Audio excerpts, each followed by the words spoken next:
Good morning friend, welcome to my new blog. তো Riya Andy থেকে নতুন আরও একটা ব্লগ ভিডিওতে অনেক অনেক স্বাগত, অনেক ওয়েলকাম। চলে তোমার জন্য আরও একটা নতুন একটা ব্লগ ভিডিও নিয়ে। তো আজকে পুরো ব্লগটা তোমাদের সাথে শেয়ার করবো, সারাদিন কী করবো না করবো তো তার জন্য।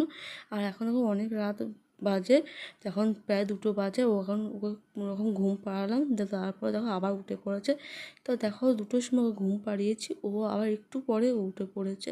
তো দেখতেই পাচ্ছ ওখানে একটু খেলা করছিলাম তার জন্য। তারপর দেখতে দেখতে দেখো 4টের সময় ও ঘুমিয়েও পড়েছে। আমি আস্তে করে ভিডিওটা শেয়ার করছিলাম, কারণ ও যেহেতু আর একটু সাউন্ড পেলে উঠে যায়, তো তার জন্য চুপি চুপি করে ওকে ভিডিও তুলছিলাম। আর দেখতে হাত মোজা পরে কেমনভাবে ঘুমিয়ে আছে, কারণ হাত মোজাটা সবসময় পরে গেল না মুখটুক না হাতড়ে আছে, পুরো রক্ত বের করে দেয়, তো তার জন্য। তো তোমরা কোনো খারাপ কমেন্ট করো না।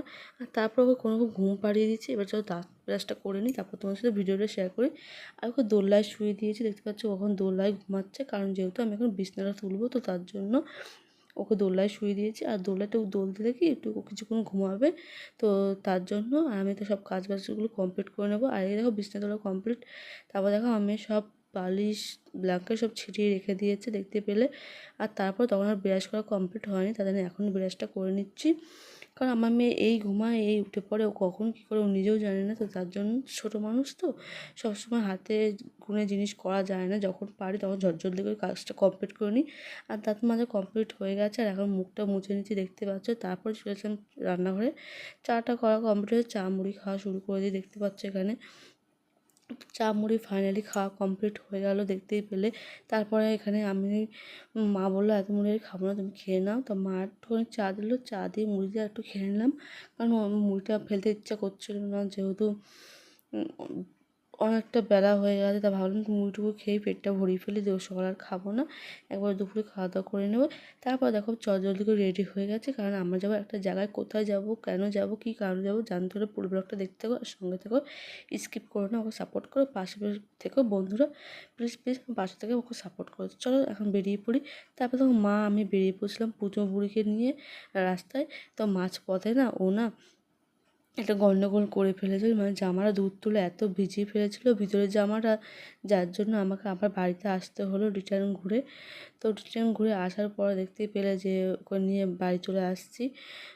ওর হলো মানে জামাটা পরেনি বলতে গেলে, যে ভিতরে প্যান্টটা পরানো ছিল আর ভিতরে জামাটা, ওগুলো ভিজে গেছিলো, তো তার জন্য ওগুলো পাল্টে তারপর ওখানে নিয়ে যাচ্ছিলাম। আর দেখতে হচ্ছে কান্না করছিলো। তারপর সোনাও বায়না করছিলো, পুচু ছেলেও বায়না করছিলো। তারপর সুরুচি আমরা চলে গেলাম পুচু ছেলেকে নিয়ে, আর ছোটো সোনাকে নিয়ে যেতে হবে, তো সোনা তার জন্য বায়না করছিলো বলে ওকেও নিয়ে যাচ্ছি সাথে করে আমরা। তো এখন ওই সাইড দিয়ে না গিয়ে আমরা এখন মাঠ দিয়ে যাচ্ছি।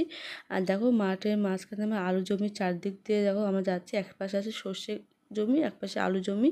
তো আমরা এই আলুটা দিয়ে হেঁটে হেঁটে যাচ্ছিলাম, কারণ আর রাস্তাতে ঘুরে যাব না, যেহেতু ওদিকটা বাধা পড়ে গেছে, তো তার জন্য আমরা এদিক দিয়ে যাচ্ছিলাম। দেখতে পাচ্ছ আর চারিদিকটা কত সুন্দর লাগছে, প্রকৃতিটা পুরো সবুজ আর সবুজ। আর এদিকে দেখো ওখানে হেঁটে হেঁটে যাচ্ছিলাম, আর এদিকে একটা মাখারি ছিল, তো মাখারিটা তোমার সাথে শেয়ার করে দিলাম। আর দেখো সোনার পুচুরা দুষ্টুমি করছিলো রাস্তায়, তো ওদের বকা দেওয়ার পর ওরা চুপ হয়ে গেছে। আর তারপর আমি আমার যা আর পুচুরা যাচ্ছিলাম, আর এদিকে সোনা বুনুকে নিয়ে ঠাম্মিকে নিয়ে যাচ্ছিলো হেঁটে হেঁটে। আর ফাইনালি যেখানকার উদ্দেশ্যে বেরিয়েছি আর একটুখানি কাছে গেলেই পৌঁছে যাব। তো একটুখানি গেলেই বুঝতে পারবে আমার কী উদ্দেশ্যে এখানে এসেছি আর কেনই বা এসেছি। পুচু ছেলে আর সোনাকেই বা কেন হঠাৎ ডাকলো, বড় সোনাকে কেন ডাকলো না, তো চলো সেটা তোমাদের সাথে শেয়ার করি। তোমরা হয়তো অনেকেই ভাবছো কী হলো যার জন্য ডাকলো, তো চলো আর বেশি দেরি করছি না, এখনই শেয়ার করে দিই। তো হেলথে পোলিও খাওয়ার জন্য ডেকেছিলো, তো পুচু ছেলেকে আর সোনাকে পোলিও খাওয়াবে, তো তার জন্য। আর সর্বপ্রথম আমার মেয়েকে খাওয়ানোর পর পুচু ছেলেকে খাইয়ে দিল, তারপর দেখো আমরা চলে যাচ্ছি। আমাদের দুষ্টু পরিতে সব মানে এই বয়সে থু থু করে ফেলে দিতে, দেখতে পাচ্ছ মুখের সামনে।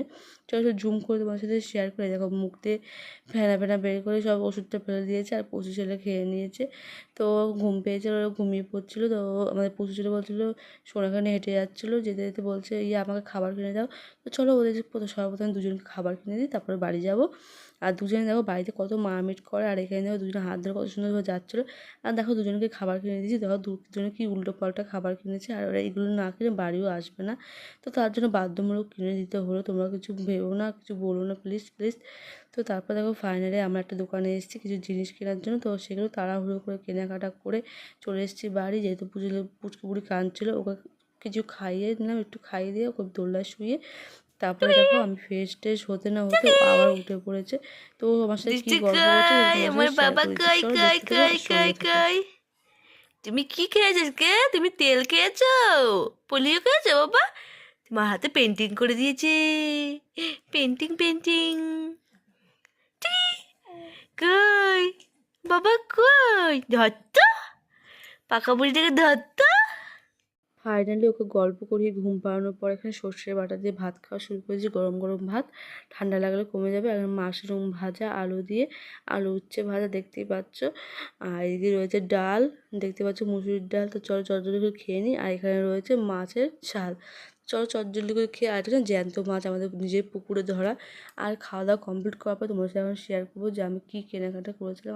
আমি বলতে কি মা কি কেনাকাটা করেছিলো। এই দেখো এই একটা শাড়ি কিনেছি, দেখো বাটি প্রিন্টের মধ্যে কি সুন্দর ফুল দিয়ে ছাপা দিয়ে কত সুন্দর লাগছে, ডিজাইনটা খুব আনকমন, খুব সুন্দর লাগছিল। আর দেখতে পাচ্ছ শাড়িটা আমার মেয়ে উঠেও যাচ্ছে কথা বলতে বলতে। আর দেখো এইটা পাড়টাতে কত সুন্দর লাল চওড়া পাড়টা এরকমভাবে ডিজাইন করা, ফুল ডিজাইন করা রয়েছে। আর চারিদিকটা এরকমভাবে হলুদ লালের মধ্যে দেখতে খুবই সুন্দর লাগছিলো শাড়িটা। এক দেখায় পছন্দ হওয়াতে আমি মা নিয়ে নিল। আর তারপর দেখো এখানে রয়েছে আর একটা শাড়ি, এটা হাতি আর হাতি শুয়ে আছে ছাতা।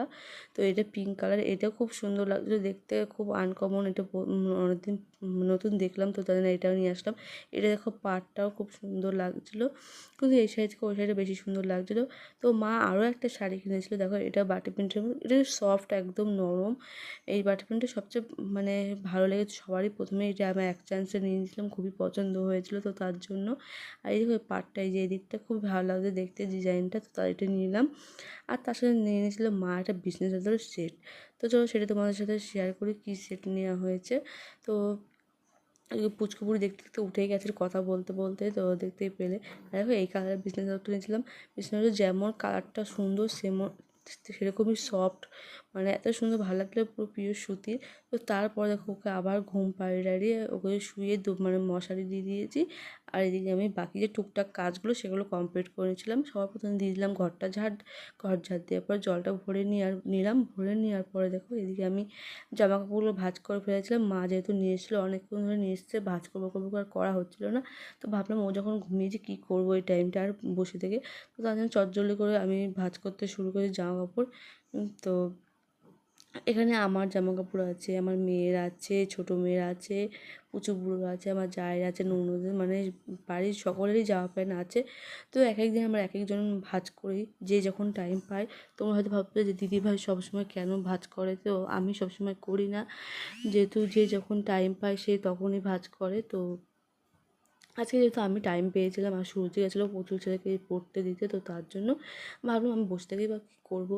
আর যেহেতু এখন ও রান্না করে, আমি রান্না করতে পারি না, একটু যদি ওর সাথে হাতের সাথে করে দিই ওর একটু হেল্প হয়, তো তার জন্য এইসব টুকিটাকি কাজকর্মগুলো করা হচ্ছে।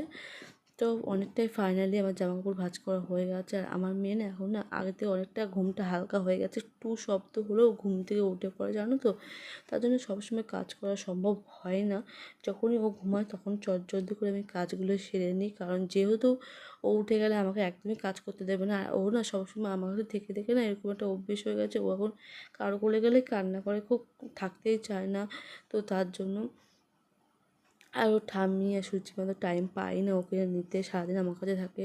সুরজি যাচ্ছে ছেলেকে নিয়ে স্কুলে প্রাইভেটে দিতে, আমার মা মানে শাশুড়ি মা যায় সোনাকে নিয়ে বড়ো মেয়েকে নিয়ে স্কুলে প্রাইভেটে খাওয়ানো দাওয়ানো চান করা সব বাকি কাজ সব কাজগুলো মা করে। তার জন্য সারাদিন ও আমার কাছে থাকে বলে ও আমাকেই বেশি চেনে, আর আমার সাথে কান্না করে, আমার কাছে সবসময় থাকতে চায়। দেখো গল্প করতে করতে অনেকটা কাজ কমপ্লিট হয়ে গেছে, আর বেশি কাজ কম নেই।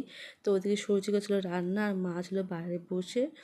তো কিছুক্ষণ পরে তোমাদের দাদাভাই বাবা সবাই বাড়ি চলে আসবে কাজ থেকে, তার জন্য ভাবছি ওর জন্য কাজ করে নিই।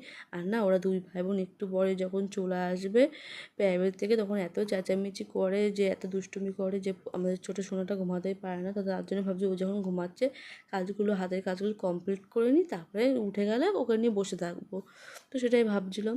আর যদি না উঠে এখন, তাহলে আমি একটু শুয়ে থাকবো, কারণ যেহেতু ও রাত্রেবেলা এই ঘুম দিয়ে উঠবে, তো মানে ঠিক মতো ঘুমাবে কিনা তারও কোনো গ্যারান্টি নেই। ও বেশিরভাগ টাইমটাই ঘুমায়, কিন্তু বলা তো যায় না, ছোটো মানুষ যখন এই ঘুমাবে এই উঠে যাবে, তো তার জন্য বেশি রিস্ক নিচ্ছি না। তারপর ওই কাজগুলো কমপ্লিট করার পরে ওর ন্যাকড়াগুলোও টুকটাকি ভাঁজ করে নিচ্ছি। ওর ন্যাকড়াগুলো যেগুলো ছিল তো যেহেতু আমি এখনও ন্যাকড়া ট্যাকড়া কিছুই ধোয়া মোছা করি না, কোনো কাজই করি না, তো এইগুলো আমার ডিউটি, এগুলো ভাঁজ করার ডিউটি, হালকা হালকা কাজকর্মগুলো আমার ডিউটি, তো এগুলোই আমি করছিলাম। আর দুই সময় মাও যখন পারে মাও হাতে হাতে করে দেয় আমাকে, আর মা তো সারাদিনই বুঝতেই পারছো এক ফোঁটা বসার টাইম পায় না, তো তার জন্য বললাম তুমি বসো, আমি কাজগুলো করে নিই। তো এই কাজগুলো করছিলাম, তার মধ্যে আমার মেয়ে বারবার উঠে যাচ্ছিলো, কান্না করছিলো, তো আমি ওকে চুপচাপ করে আবার শুয়ে পড়লাম।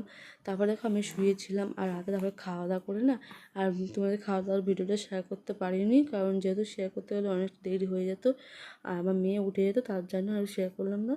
তো খাওয়া দাওয়া করে রুমে চলে এসেছি, দেখতে পাচ্ছ মশারি সব টানানো কমপ্লিট হয়ে গেছে। তো গাইস, আজকে ভিডিওটা আমি এখানেই শেষ করছি। তার আগে সবাইকে জানিয়ে দিই, ইউটিউব ফ্যামিলির সকল সদস্যকে।